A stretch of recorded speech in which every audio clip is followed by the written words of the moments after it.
this is a fairy story that everybody knows, or at least they think they know. And I will begin it in a very traditional way with Once Upon a Time. Once upon a time there was a village, and in the village there was a house, and in the house there was a family, a mother, a father, and a little girl. And the mother and the father loved the little girl very much. Once upon a time there was a village, and next to the village there was a forest, and in the forest there was a cottage, and in the cottage there was an old lady, and the old lady loved the little girl very much, and the little girl loved the old lady very much because the old lady was her. And her grandmother loved the granddaughter so much that she spent every penny she had on some bright red fabric, from which she fashioned a cloak with a hood, the kind of thing you wear if you went riding. And the girl loved her grandmother so much she wore it everywhere she went, so that people started to call her Riding Hood. You know this one? Oh, really? One day, Little Red Riding Hood's mother said to Little Red Riding Hood, "Your granny's not feeling very well. Could you take this basket of apples? I'm so pleased. I keep getting from children cakes and biscuits and fruit. She needs some fruit." Okay, takes this basket of apples to your grandmother because she's not feeling very well. But make sure you stay on the path. Do not leave the path because the forest is full of dangers. There are thieves, there are brigands, and there are wolves. And Little Red Riding Hood promised that she would stay on the path. So off she went into the forest. La la la la la la la la la la. They got Radio 4. La la la la la. As she was skipping through the forest, somebody picked up a new scent. I smell little girl. Little Red Riding Hood skipped along the path, around a corner, and there, leaning against a tree, was a tall, handsome wolf, who looked down at the girl and said, "Hello, little girl. Where are you going?" And Little Red Riding Hood said, "I'm going to see my granny. She's not very well. I've got a basket of apples for her."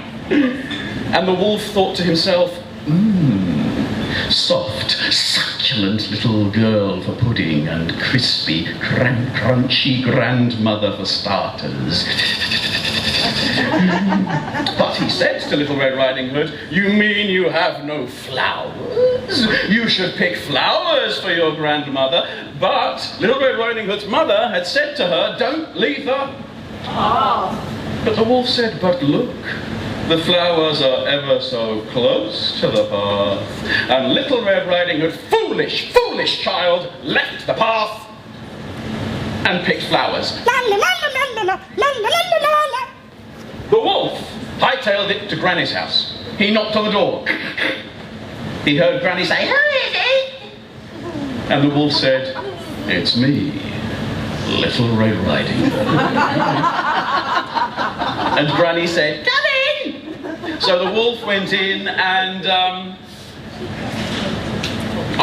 do we go to the cupboard? No. He ate her up. He ate her up. And then, oh, actually, I missed out a bit. Hang on, I have, haven't I? I've missed out a really important bit. Guys, you No, hang on. If he's going to eat Granny, well, so if you're vegetarian, just stick your fingers in your ears and go la la la for a moment. If you're not a vegetarian, and for me, I love roast lamb, am I going to eat roast lamb with the wool on? No. Well, Granny's wearing a fantastically warm Winceyette nightie. And so the wolf strips her first, and then he eats her. Then he puts on the nightie and the hat, and climbs into bed and waits. He doesn't have to wait long until he hears, coming towards the cottage, la la la la la la la la la la la. He hears a knock on the door, and he says, "Who is it?" And he hears a voice say, "It's me, Little Red Riding Hood." And he says, "Come in." And Little Red Riding Hood opens the door, she goes in, and there is Granny in bed. And Granny says, "Oh, Little Red Riding Hood, Granny's feeling sick. Come and give Granny a cuddle." Hang on, sorry. Let's just take a step back. Do you eat lamb with the wool on? No. No, you don't. So the wolf says, "But Little Red Riding Hood, your clothes are so dirty. Take them off and come to bed with me." So Little Red Riding Hood takes off her clothes, climbs into bed with the wolf, snuggles up, and then she realises that something's not quite as it should be. Yeah, well, there are lots of versions of this. And it doesn't just stick with eyes, ears and mouth. We can work our way up the body, but we'll stick to the one. So we'll stick to, "My granny, what big?"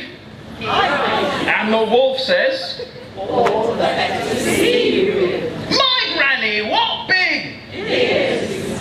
And the wolf says, All the better to hear you with. and she says, "My granny, what big?"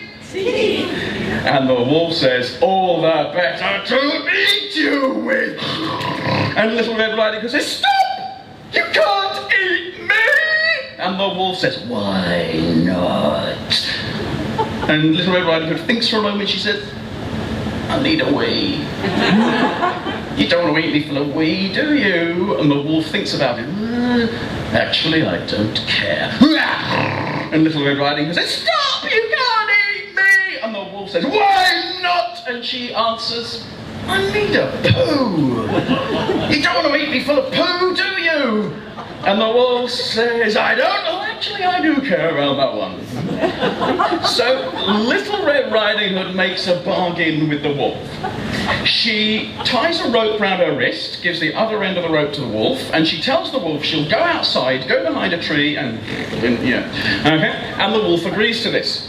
So she goes outside, passing the rope under the door, closes the door behind her, she goes behind a tree. Does she have a poo? No. I've cleaned this up. You noticed that? I've cleaned this up for this audience, yeah. Does she? No, she doesn't have a poo. Of course she doesn't. She unties the rope and ties it to the tree. So when the wolf pulls on the rope, he thinks she's still there. And then she runs for her life through the forest until she finds a woodcutter who sees the strangest sight. A naked little girl running towards him, screaming about her grandmother being eaten by a wolf, who is transvestite, in bed. So the woodcutter goes to investigate. He knocks on the door. The wolf says, "Who is it?"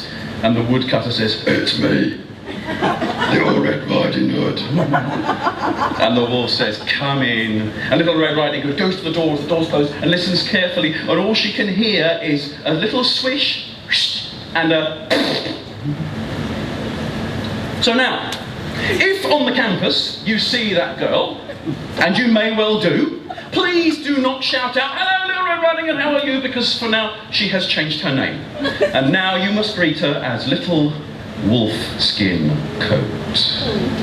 And that's the story of Little Red Riding Hood, and that's how you and I have told it. And that's how Tracy and I have told our stories with you.